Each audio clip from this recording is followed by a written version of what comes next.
What's up, everyone? This is Justin with the Stangkilr Productions YouTube channel. A lot of people have been following me over the years. I didn't just get into the car stuff. I've been into the car stuff for a long time. I know I look young in some of my videos, but I'm actually 31 years old, and I've been, into cars and racing and all that stuff since I really was 15 years old is when I really got started into it. And I want to just tell you guys about how the whole thing got started, how I got started, what I do currently, and all that good jazz. So if I could just take a few minutes of everyone's time, appreciate everyone watching the video, all my new subscribers I've had. I'd like to thank Garrett, aka Cletus, for sharing my channel and getting a lot of people on my channel viewing all my videos and stuff. I really just started posting videos again about 2 months ago. My YouTube channel started back in 2008, and I used to have a silver 02 Camaro. I was probably one of the first guys to realize that you could throw a GoPro suction cup on the outside of a car and go street racing with it. I started doing that a long time ago. Back when GoPros first came out, all my videos were done with a suction cup GoPro on the outside of a car, and it caught on. I actually had, back when YouTube, was pretty new and just getting started, I had, 5,000-6,000 subscribers watching my racing videos on YouTube, which was pretty cool at the time. And of course, I got busy. I worked 60 hours a week at the job I was at, and it got too much, so I quit doing YouTube. But I'm gonna start back way back in like 2003. So I got my first car. It was a 1999 Camaro Z28, and at the time, that was a pretty new car. I mean, it would have been like buying a 2015 Mustang or a 2015 Camaro now. So it was still a new car at the time. I got one with very low miles on it. Basically, I was raised in a not so wealthy family at all. I know a lot of people, it's like, oh man, your first car is a 99 Camaro Z28, back in 03, that was an expensive car. Yes, it was. But I was raised in a normal household. I have 3 stepbrothers and sisters, and my mom was a single mom growing up. She had 3 jobs. She was a waitress, and then later in life she was a real estate agent, and now she does really good. My dad, he worked in a factory pretty much his whole life, and had worked in a factory until about a year ago, and now he works at a grocery store. So I was raised in a very normal, blue-collar family growing up. My great-grandma, before she passed away, I spent a lot of time with my great-grandma about the time from when I was 10 to about 14 years old, and she passed away when I was 15. And, I got to be pretty close with her over the years, and she always told me, she's like, hey, she goes, before I pass away, I'm gonna buy you a car that you want, because I know you love cars and I want you to have something cool. So she, before she passed away, she was in the hospital, and she made sure that I went and got a Camaro or a Mustang or something that I really liked. And so she actually bought me my first car. So I'm not gonna sit here and bullshit you and say, I've done everything on my own, blah blah blah. No, that wasn't the case. My great-grandma bought me my first car. It was a 99 Camaro Z28, and when I turned 16, I got a job at a grocery store, and then I started working at a car wash about 6 months later, and I found a very quick love for being around cars and working hard for what I wanted, because I had that Camaro, but then I wanted to do modifications to it. And, my family didn't have the money to just give me to do mods. So I had to, go out and work and pay for stuff for the car. So that's what I did. I ended up learning stuff on my own just over the years, and doing stuff on my own, because I didn't have money to pay for someone to put stuff on my car for me. And I ended up started doing work on other people's cars, LS cars mainly. at the time, they were really, really popular, and still are. But, you know, back in the mid-early 2000s, I mean, that was the hot ticket. I mean, an LS-powered car was the fastest thing on the street. So I did a lot of side jobs, and then I started being real active on the forums, ls1tech.com, our local F-Body forum, our local street racing forum, kcsr.org, which a lot of you KC people, older guys, are familiar with. It was fun times on the message forums. I really do miss the message forums, just all the information, all the shit talking that was on them, all the, you know, following everyone's bill. It's a lot harder to do on Facebook.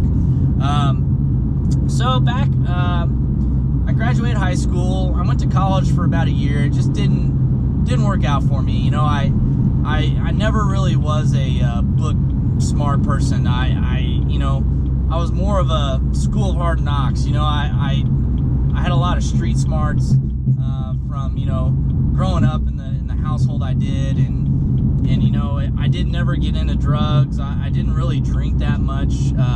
You know, back even when I was, you know, 18, 19 years old, like a lot of kids do, they go to college, and that wasn't me. I was with car stuff every single weekend. I was going out street racing, and yeah, street racing's probably not the best thing you can do, but I do have to give street racing a lot of credit. It kept me out of a lot of trouble as far as what I could have got into. I had a lot of friends that, you know, did drugs and all this other stuff, but it just never stuck to me.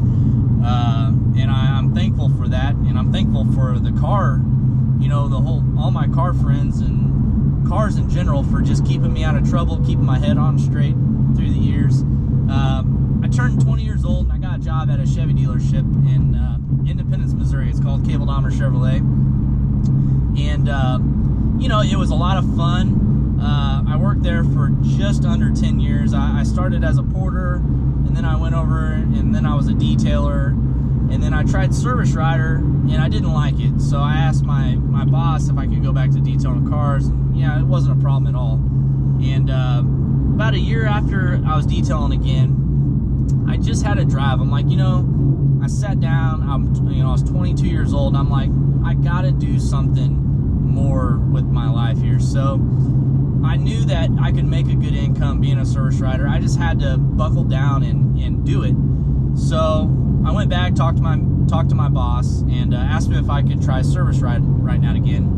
And he said, yeah, absolutely. So I slowly just started doing service riding, and I turned into one of the top service riders for the company, and we had several dealerships.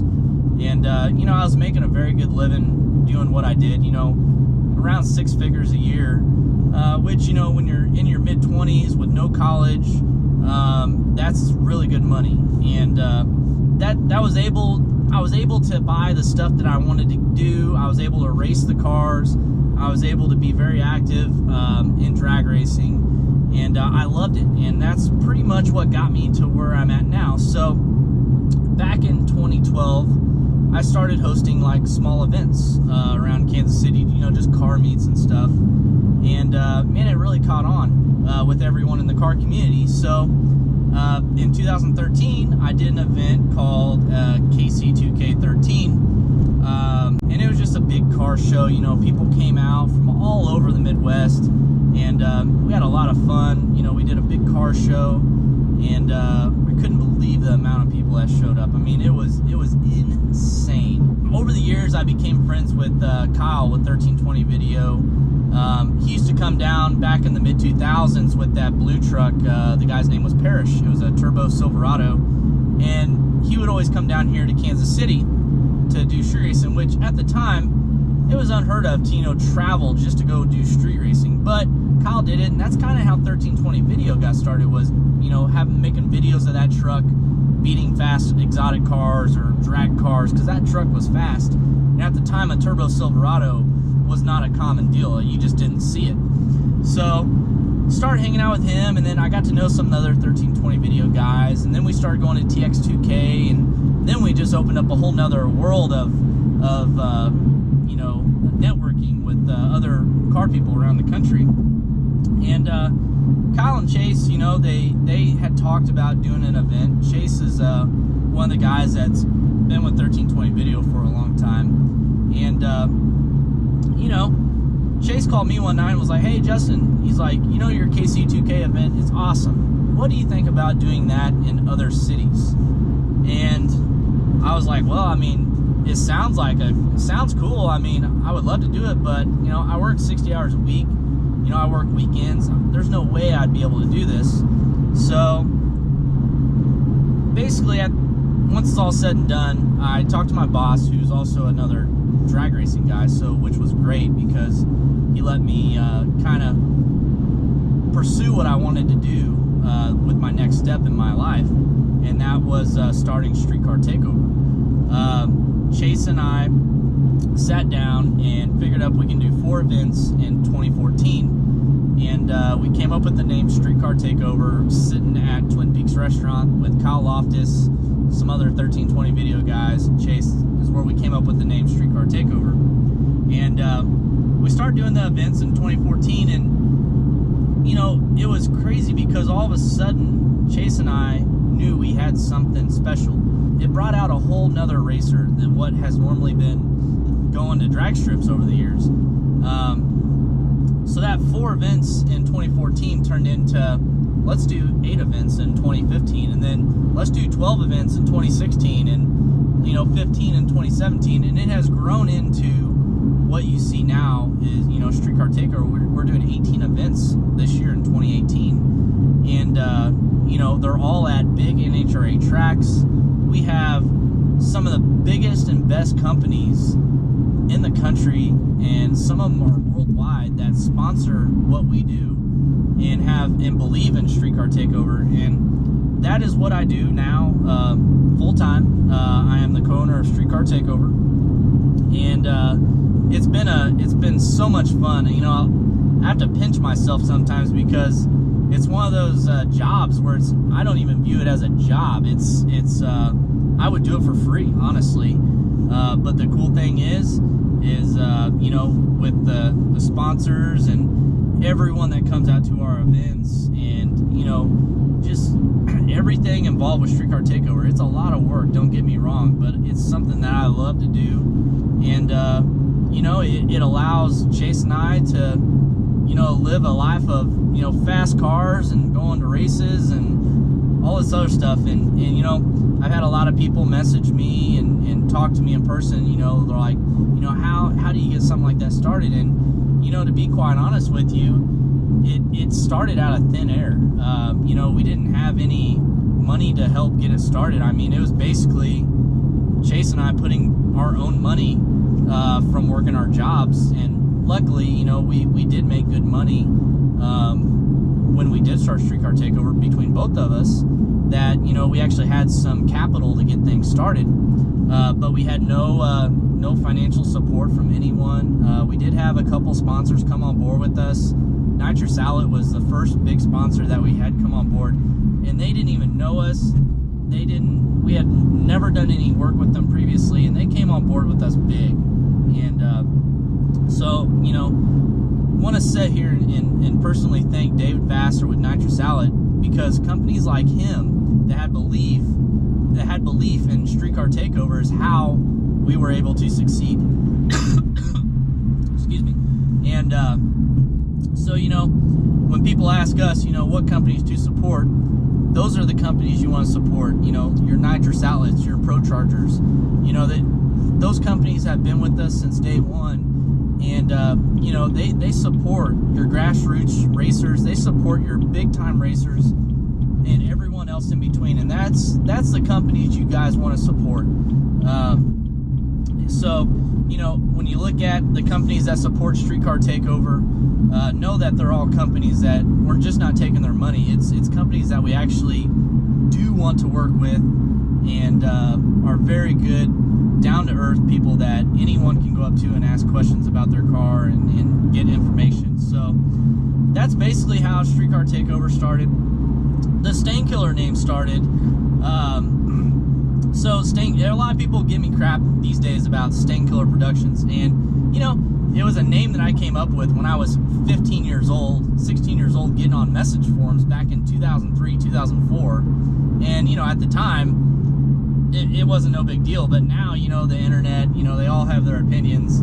But no, that Stangkilr name has just been with me for, 15 years. And it's just stuck with me. A lot of the local guys call me Stangkilr. I mean, that's just the way it is. That's how they've always known me, through the forums and everything. And so the Stangkilr name isn't like my Corvette or a Camaro. It's just my screen name from way back in the day whenever I had the Camaros.